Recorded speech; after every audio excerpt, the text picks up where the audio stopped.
ಒಂದು ಸಿನಿಮಾ ಒಂದು ಸಂದೇಶ ಮಾತ್ರ ಅಲ್ಲ, ಒಂದು ಸಾಮಾಜಿಕ ಕ್ರಾಂತಿ ಆಗಿರ್ತಕ್ಕಂಥ ಉದಾಹರಣೆಗಳಿದೆ.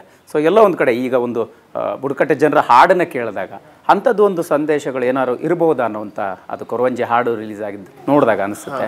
ಸೊ ಅದು ಹೇಗೆ ಅಂತ. ಸೊ ಇವ್ರು ಬಂದ್ಬಿಟ್ಟು ನಮ್ಮ ಕೂರ್ಗಲ್ಲಿ ನಾಗರಹೊಳೆ ಫಾರೆಸ್ಟಲ್ಲಿ ಇರೋರು. ಅವರು ಬಂದ್ಬಿಟ್ಟು ಜೈನ್ ಕುರುಬರು. ಸೊ ಅವರು ಈ ಹಾಡನ್ನ ನಮ್ಮ ಸಿನಿಮಾ ಕೊಡ್ತೀನಿ ಅಂದಾಗ ನಮಗೆ ಸಖತ್ ತುಂಬ ಖುಷಿ ಆಯಿತು. ಸೊ ಈ ಹಾಡನ್ನ ಅವರು ತುಂಬ ವರ್ಷಗಳಿಂದ ಈ ಹಾಡನ್ನ ಹಾಡ್ತಾ ಇದ್ದಾರೆ. ಸೊ ಈ ಹಾಡನ್ನ ನಮ್ಮ ಡೈರೆಕ್ಟರ್ ಕೇಳಿಬಿಟ್ಟು ಅವ್ರಿಗೆ ಈ ಥರ ನಾವು ಒಂದು ಸಿನಿಮಾ ಮಾಡ್ತಿದ್ದೀವಿ ಪೆಪ್ಪೆ ಅಂತ, ಈ ಹಾಡು ನಮ್ಮ ಸಿನಿಮಾದಲ್ಲಿದ್ದರೆ ನಮಗೆ ತುಂಬ ಖುಷಿ ಆಗುತ್ತೆ, ಹೆಮ್ಮೆ ಅನಿಸುತ್ತೆ ಅಂದಾಗ ಅವರು 2 ಮಾತಾಡಿದೆ, ಈ ಸಾಂಗ್ನ ನಿಮಗೆ ಕೊಡ್ತೀವಿ, ಈ ಸಾಂಗ್ ನೀವು ಬಳಸ್ಕೊಳ್ಬೋದು ಅಂದರು. ಆವಾಗ ನಮಗೆ ತುಂಬ ಖುಷಿ ಆದರು. ಸೊ ಇಡೀ ಶೂಟಿಂಗಲ್ಲಿ ಕೂಡ ಅವರಿದ್ರು. ಈಗ ನೀವೇನು ಸಾಂಗ್ ವಿಡಿಯೋ ನೋಡ್ತೀರಾ ಮೊನ್ನೆ ಬಿಟ್ಟಿದ್ದು, ಸೊ ಅಲ್ಲಿರೋ ಅಷ್ಟು ಜನ ನಮ್ಮ ಸಿನಿಮಾದಲ್ಲೂ ಆ್ಯಕ್ಟ್ ಮಾಡಿದ್ದಾರೆ. ಸೊ ನನಗಂತೂ ಅವ್ರ ಜೊತೆ ಆ್ಯಕ್ಟ್ ಮಾಡೋಕ್ಕಾಗಿರಲಿ, ಅವ್ರ ಊರಿಗೆ ಹೋಗಿ ಆ್ಯಕ್ಟ್ ಮಾಡೋಕ್ಕಾಗಿರಲಿ, ಅವ್ರದ್ದು ಒಂದಷ್ಟು ವಿಚಾರಗಳನ್ನ ಕೇಳಿದಾಗ ತುಂಬಾ ಖುಷಿ ಆಯಿತು. ಎಸ್, ಸಹಜವಾಗಿ ಅಂತಂದರೆ ಈಗ ಏನಿರ್ಬೋದು ಅನ್ನೋಂಥ ಕುತೂಹಲಕ್ಕೆ ಸಣ್ಣದಾಗಿ ಒಂದಿಷ್ಟು ಉತ್ತರಗಳು ಸಿಗ್ತಾ ಹೋಗ್ತಾ ಇದೆ ಟೀಸರ್ ಮುಖಾಂತರ ಆಗಿರ್ಬೋದು. ಈಗ ನಿಮ್ಮ ಒಂದು ವರ್ಸಟೈಲ್ ಕ್ಯಾರೆಕ್ಟ್ರು ಅಂತಲೇ ಹೇಳ್ಬೋದು. ಈಗ ಎಕ್ಸಾಂಪಲ್ ಮತ್ತೆ ಅದು ಹೇಳ್ತಾ ಇದ್ದೀನಿ, ಅಂದ್ಕೊಂಡಿರಲಿಲ್ಲ ವಿನಯ್ ಇಂಥ ಕ್ಯಾರೆಕ್ಟರ್ ಮಾಡ್ಬೋದಾ ಅಂತ. ಸೊ ಈ ಕ್ಯಾರೆಕ್ಟ್ರನ್ನ ಆಯ್ಕೆ ಮಾಡುವಂಥ ವಿಚಾರದಲ್ಲಿ ಈಗ ಎಷ್ಟು ಚೂಸಿ ಆಗಿದ್ದೀರಿ? ಸೊ ಹೆಂಗೆ ಪ್ಲ್ಯಾನ್ ಮಾಡ್ತೀವಿ? ನಾನು ಚೂಸಿ ಅಂತ ಇಲ್ಲ, ಹಿಂಗೆ ಇರಬೇಕು ಹಂಗೆ ಇರಬೇಕು ಅಂತ ಒಂದು ತಲೆಯಲ್ಲಿ ಯಾವುದೋ ಒಂದು ಕನ್ಸ್ಟೆಂಟ್ ಇಟ್ಕೊಂಡಿಲ್ಲ. ಸೊ ಆ ಥರ ಒಂದು ಹಿಂಗೆ ಇರಬೇಕು ಕ್ಯಾರೆಕ್ಟರ್ ಅಂತ ಇಟ್ಕೊಂಡಾಗ ಅವಾಗ ನಮಗೆ ಏನಂತ ಹಿಂಗೆ ಇರಬೇಕು ಅಂತ ಕ್ಯಾರೆಕ್ಟರ್ ಅಂತ ಅಂದ್ಕೊಂಡಾಗ ನಮ್ಗೆ ಬರೀ ಆ ಥರದಂಥ ಒಂದು ಕ್ಯಾರೆಕ್ಟರ್ಗಳು ಸಿಗ್ತಾ ಹೋಗುತ್ತೆ. ಸೊ ನನಗೆ ಯಾವುದೋ ಒಂದು ಕನ್ಸ್ಟೆಂಟ್ಗಳಿಲ್ಲ, ಇದೇ ಥರ ಕ್ಯಾರೆಕ್ಟರ್ ಇರಬೇಕು. ಸೊ ಅದಕ್ಕೆ ಎಲ್ಲ ಥರ ಸ್ಟೋರಿಗಳು ಕೇಳ್ತೀನಿ, ಅವಾಗ ಜಾಸ್ತಿ ಕ್ಯಾರೆಕ್ಟರ್ಗಳು ಸಿಗುತ್ತೆ. ಸೊ ಒಂದೊಂದ್ಸರಿ ನಾವೇನು ಯೋಚನೆ ಮಾಡಿರ್ತೀವಿ ಅದಕ್ಕಿಂತ ಚೆನ್ನಾಗಿ ಒಂದು ಕ್ಯಾರೆಕ್ಟರ್ ಬರೆದಿರ್ತಾರೆ, ಅದು ನಾವು ಕಲ್ಪನೆ ಕೂಡ ಮಾಡ್ಕೊಂಡಿರಲ್ಲ. ಸೊ ಆ ಥರ ಕ್ಯಾರೆಕ್ಟರ್ಗಳು ಕೇಳಿದಾಗ ಒಂಥರ ಒಂದು ಏನೇ ಅಂದರೆ ಒಂದು ಸ್ಟೋರಿ ಕೇಳಿದಾಗ, ಒಂದು ಕ್ಯಾರೆಕ್ಟರ್ ಕೇಳಿದಾಗ ಒಂದು ಸ್ಪಾರ್ಕ್ ಆಗಬೇಕು ಒಳಗಡೆ. ಇಲ್ಲ ನಾನು ಜಾಸ್ತಿ ಏನು ಮಾಡ್ತೀನಿ ಅಂದರೆ ಒಂದು ಸ್ಟೋರಿ ಕೇಳಿದ ತಕ್ಷಣ ಅದು ನನಗೆ ಒಂದು 3-4 ಡೇಸ್ ಆ ಸ್ಟೋರಿ ಕಾಡಬೇಕು. ಆವಾಗ ಆ ಸ್ಟೋರಿ ಕಾಡಿದಾಗ ಆಯಿತು, ಈ ಸ್ಟೋರಿ ಚೆನ್ನಾಗಿದೆ, ಈ ಸ್ಟೋರಿ ಮಾಡಬೇಕು ಅಂತ ಡಿಸೈಡ್ ಮಾಡ್ತೀವಿ. ಆಮೇಲೆ ಏನಾದ್ರು ಒಂದು ಸೊಸೈಟಿಗೆ ಏನಾದ್ರು ಒಂದು ಸಂದೇಶ ಕೂಡ ಇರಬೇಕು. ನಾವೇನು ಕತೆ ಹೇಳಕ್ಕೆ ಹೋಗ್ತೀವಿ ಅದರಲ್ಲಿ ಏನಾದ್ರು ಒಂದು ಸಂದೇಶ ಕೂಡ ಇರಬೇಕು, ಜೊತೆಗೆ ಜನರಿಗೆ ಅದರಲ್ಲಿ ಮನೋರಂಜನೆ ಕೂಡ ಇರಬೇಕು. ಸೊ ಇದೆಲ್ಲ ಒಂದು ಕ್ಯಾರೆಕ್ಟರಲ್ಲಿ ಒಂದು ಸ್ಟೋರಿಯಲ್ಲಿ ಇದ್ದರೆ ಅದನ್ನ ನಾವು ಚೂಸ್ ಮಾಡ್ತೀವಿ. ಎಸ್, ಪ್ರದೀಪ್ ಅಲಿಯಾಸ್ ಪೆಪ್ಪೆ ಯಾವ ಒಂದು ಕಾಜ್ಗೋಸ್ಕರ ಪ್ರದೀಪ್ ಅಲಿಯಾಸ್ ಪೆಪ್ಪೆ ಇಂಥ ಒಂದು ಅಂದರೆ ಎಲ್ಲ ನೋಡ್ತಿದ್ವಿ, ರಕ್ತ ಕೂಡ ಇದೆ ನಿಮ್ಮ ಸಿನಿಮಾದಲ್ಲಿ, ರಕ್ತದ ಮಡುವಿನಲ್ಲಿರುವಂಥ ಸನ್ನಿವೇಶಗಳು ಕೂಡ ಇದೆ. ನೀವು ತುಂಬ ಕಡಿಮೆ ಅಂತ ಕ್ಯಾರೆಕ್ಟರ್ ಮಾಡಿರೋದು ಅನ್ನೋಂಥದ್ದು. ಸೊ ಅದು ಯಾವ ಕಾಜ್ಗಾಗಿ ಇಷ್ಟೊಂದು ಅಗ್ರೆಸಿವ್ ಆಗ್ತಾರೆ ವಿನಯ್ ಅವರು ಅಂತ?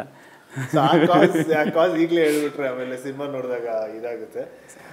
ಸೊ ಆ ಕಾಸ್ ಅಂದರೆ ಎಲ್ಲದಕ್ಕೂ ಒಂದು ಕಾರಣ ಇರುತ್ತೆ. Yes sir. ಸೊ ಈಗ ಏನೇ ವೈಲೆನ್ಸ್ ಇರ್ಬೋದು, ಆ್ಯಂಗರ್ ಇರ್ಬೋದು, ಏನೇ ಇದ್ರೂ ಅದಕ್ಕೊಂದು ಕಾಸ್ ಇರುತ್ತೆ.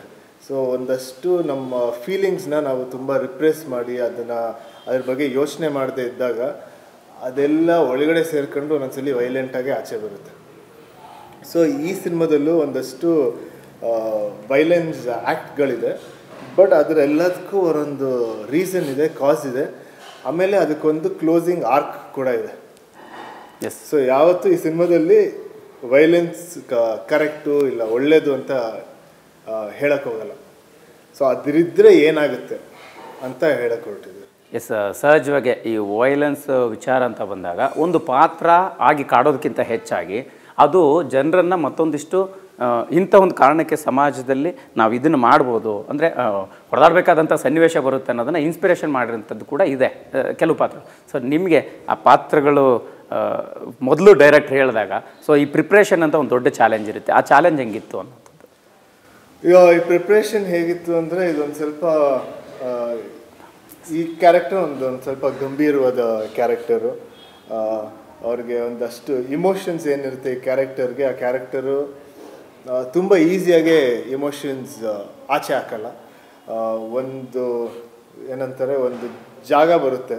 ಸೊ ಆ ಜಾಗದಲ್ಲಿ ಒಂದು ತುಂಬ ಪ್ರೆಷರ್ ಆದಾಗ ಅದೊಂಥರ ಈ ಕ್ಯಾರೆಕ್ಟರ್ ಬರ್ಸ್ಟ್ ಔಟ್ ಆಗುತ್ತೆ. ಸೊ ಆ ಥರ ಒಂದು ಕ್ಯಾರೆಕ್ಟರ್ ಇದು. ಸೊ ಈ ಕ್ಯಾರೆಕ್ಟರ್ಗೆ ಆಮೇಲೆ ಈ ಕ್ಯಾರೆಕ್ಟರ್ ಡ್ರೆಸ್ಸಿಂಗ್ ಸೆನ್ಸ್ ಇರ್ಬೋದು, ಯಾವಾಗಲೂ ಶರ್ಟ್ ಹಾಕ್ಕೊಂಡಿರುತ್ತೆ, ಒಂದು ಪಂಚೆ ಹಾಕ್ಕೊಂಡಿರುತ್ತೆ, ಜೊತೆಗೆ ಒಂದು ಓಲೆ, ಆಮೇಲೆ ಒಂದು ಕಡಗ, ಆಮೇಲೆ ಇಡೀ ಊರು ಆ ಕ್ಯಾರೆಕ್ಟರ್ನ ತುಂಬ ಪ್ರೀತಿ ಮಾಡ್ತಿರುತ್ತೆ. ಸೊ ಇಡೀ ಊರು ಪೆಪ್ಪೆನ ಒಂದು ಮಗನ ಥರ ನೋಡ್ತಾ ಇರುತ್ತೆ, ಸಾಕಷ್ಟು ಪ್ರೀತಿ ಕೊಟ್ಟಿರುತ್ತೆ ಆ ಊರು ಪೆಪ್ಪೆಗೆ. ಸೊ ಅದರಿಂದ ಪೆಪ್ಪೆ ಯಾವಾಗಲೂ ಅವನ ಊರಿಗೆ, ಅವನು ಏನೇ ಬಂದ್ರೂ ಏನೇ ಕಷ್ಟ ಬಂದ್ರೂ ಅವನ ಊರಿಗೆ ಅವನ ಜನಕ್ಕೆ ಜೊತೆಗೆ ನಿಂತ್ಕೊಂಡಿರ್ತಾನೆ. ಎಸ್ ವಿನಯ್, ಸಹಜ ಅಂದರೆ ನೀವು ಅಭಿಮಾನಿಗಳ ಜೊತೆ ಬೆರೆಯುವಂಥದ್ದು, ಪ್ರೀತಿಸುವಂಥದ್ದು ಎಲ್ಲವನ್ನೂ ಕೂಡ ನೋಡಿರ್ತೀವಿ. ಮನೇಲಿದ್ದೀನಿ ಒಂದು ಸಣ್ಣ ಸನ್ನಿವೇಶ ಆ್ಯಸ್ ಯೂಶುವಲ್ ನೋಡ್ತಾ ಇರ್ಬೋದು. ನನ್ನ ಜೊತೆ ನೀವು ಆ್ಯಸ್ ಯೂಶುವಲಿ ಪ್ರಾಣಿ ಪ್ರೀತಿ ಬಗ್ಗೆ ಮಾತಾಡುವಂಥದ್ದಾದರೆ ಇದರ ಹೆಸರು ಝೂಕ್ ಅಂತ. ಸೊ ಝೂಕ್ ಬಂದ್ಬಿಟ್ಟು ನಾವು ಸಿದ್ಧಾರ್ಥಗಿಂತ ಹಿಂದೆ ಬಂದಿದ್ದು ಝೂಕ್. ಈಗ ಆಲ್ಮೋಸ್ಟ್ ಒಂದು 9-10 ವರ್ಷ ಆಗಿದೆ. ಸೊ ಇದು ನಮ್ಮ ತಂದೆಗೆ ತುಂಬ ಪ್ರೀತಿಯಾದ ನಾಯಿ ಇದು. ಸೊ ಅವ್ರಿಗೆ ಸಖತ್ ಇಷ್ಟ, ಅವ್ರು ಯಾವಾಗಲೂ ಅವ್ರ ಜೊತೆನೇ ಇರುತ್ತೆ. ಅವ್ರ ಗಾಡಿಯಲ್ಲಿ ಹೋದರೆ ಗಾಡಿಯಲ್ಲಿ ಬರುತ್ತೆ. ಸೊ ಅದಕ್ಕೆ ಗೊತ್ತಾಗುತ್ತೆ ನಮ್ಮ ತಂದೆ ಯಾವಾಗ ಖುಷಿಯಾಗಿದ್ದಾರೆ, ಅವ್ರಿಗೆ ಯಾವ ಮೂಡಲ್ಲಿದ್ದಾರೆ, ಅವ್ರನ್ನ ಯಾವಾಗಲೂ ಅವ್ರ ಜೊತೆನೇ ಇರುತ್ತೆ. ತುಂಬ ಖುಷಿಯಾಗಿರುತ್ತೆ, ತುಂಬ ಇಷ್ಟ ನಮ್ಮ ಇಡೀ ಫ್ಯಾಮಿಲಿಗೆ ಝೂಕ್ ಅಂದರೆ ತುಂಬ ಇಷ್ಟ. ಎಸ್, ಆ್ಯಸ್ ಯೂಶುವಲ್ ಒಂದು ಖುಷಿ ದುಃಖ ಎಲ್ಲವೂ ಕೂಡ ಲೈಫಲ್ಲಿ ಇರುತ್ತೆ. ವಿನಯ್ ಅವರು ತುಂಬ ಬೇಜಾರಾದಾಗ ಏನು ಮಾಡ್ತಿರ್ತಾರೆ ಮನೇಲೇನು ಅಂತ? ಬೇಜಾರಾದಾಗ ಮನೆಯಿಂದ ಆಚೆ ಹೋಗ್ತೀನಿ, ಕಾಡಿಗೆ ಹೋಗ್ತೀನಿ. ಸೂಪರ್.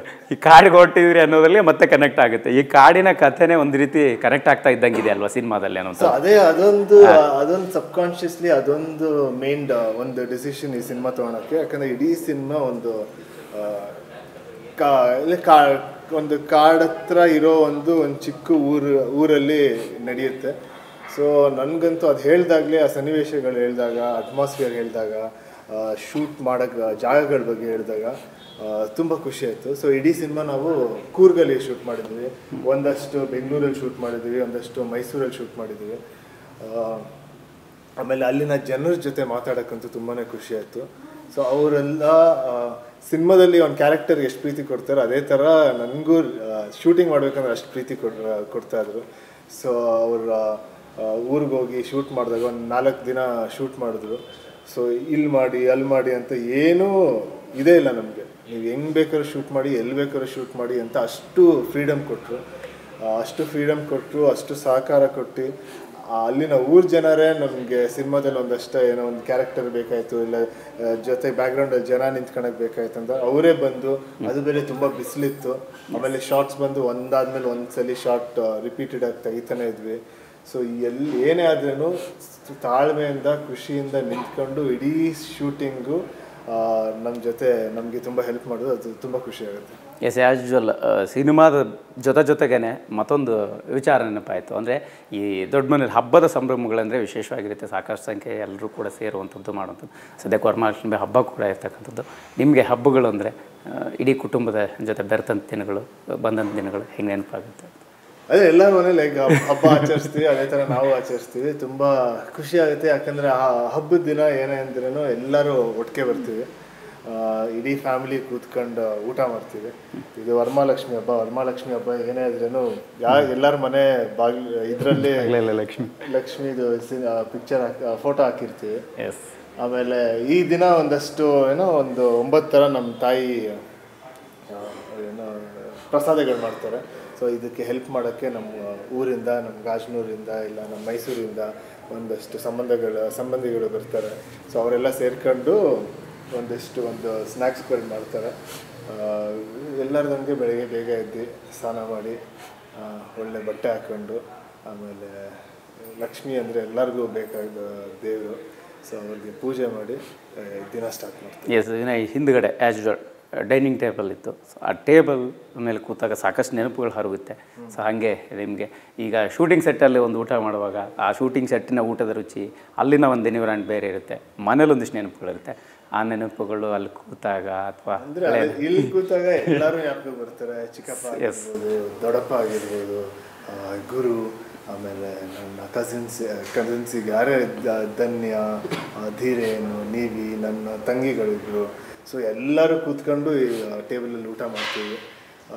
ಪ್ರತಿ ಈಗ ಸಂಡೇ ಅಂದರೆ ಸಂಡೇ ಇಡೀ ಯಾವಾಗಲೂ ಸಂಡೇ ಮಧ್ಯಾಹ್ನ ಅಂದರೆ ಇಡೀ ಫ್ಯಾಮಿಲಿ ಕೂತ್ಕೊಂಡು ಇಲ್ಲೇ ಊಟ ಮಾಡ್ತೀವಿ.